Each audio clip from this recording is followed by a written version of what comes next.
নতুন রাজনৈতিক দল জাতীয় নাগরিক পার্টি বা এনসিপি এর আত্মপ্রকাশ অনুষ্ঠানে দলের প্রায় সব শীর্ষ নেতা মুখে ইনকিলাব জিন্দাবাদ স্লোগান শোনা গেছে।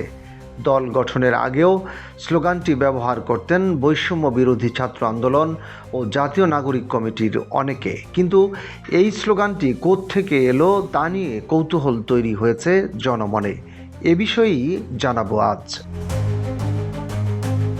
প্রখ্যাত ভারতীয় ইতিহাসবিদ ইরফান হাবিবের এক লেখায় উঠে এসেছে এ স্লোগানের আদ্যোপান্ত। 2022 সালের 29 মে ভারতীয় পত্রিকা ইন্ডিয়ান এক্সপ্রেসে এক লেখায় তিনি উল্লেখ করেছেন, 1921 সালে মাওলানা হযরত মোহানি প্রথম স্লোগানটি ব্যবহার করেন। এরপরে এ স্লোগান ঠাঁই করে নেয় উপনিবেশ বিরোধী সশস্ত্র সংগ্রামের নেতা ভগৎ সিংয়ের কণ্ঠেও। উর্দু ভাষার কবি হযরত মোহানি ছিলেন শ্রমিক নেতা, ছিলেন ভারতীয় কমিউনিস্ট পার্টির প্রতিষ্ঠাতা সদস্য। ব্রিটিশ শাসনের অবসানের পর হযরত মোহানি গণপরিষদের সদস্য নির্বাচিত হন। ভারতীয় সংবিধানের খসড়া প্রণয়ন কমিটির গুরুত্বপূর্ণ সদস্য হিসেবেও দায়িত্ব পালন করেন তিনি। ইনকিলাব জিন্দাবাদ স্লোগানটি সামাজিক ও অর্থনৈতিক বৈষম্যের বিরুদ্ধে লড়াইয়ের অংশ হিসেবে দিয়েছিলেন হযরত মোহানি।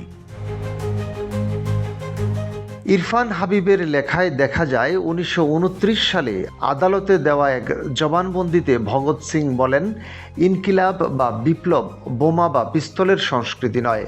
আমাদের বিপ্লবের অর্থ হলো প্রকাশ্য অন্যায়ের উপর ভিত্তি করে দাঁড়িয়ে থাকা বর্তমান পরিস্থিতিকে সম্পূর্ণ বদলে দেওয়া।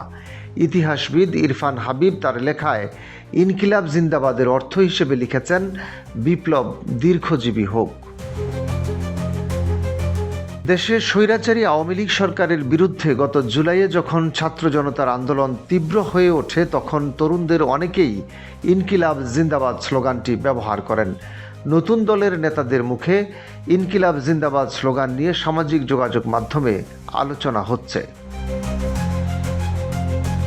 উল্লেখ্য, নতুন বাংলাদেশ গড়ার শপথ নিয়ে গত 28 ফেব্রুয়ারি আত্মপ্রকাশ করে জুলাই গণ অভ্যুত্থানে নেতৃত্বদানকারী রাজনৈতিক দল জাতীয় নাগরিক পার্টি বা এনসিপি।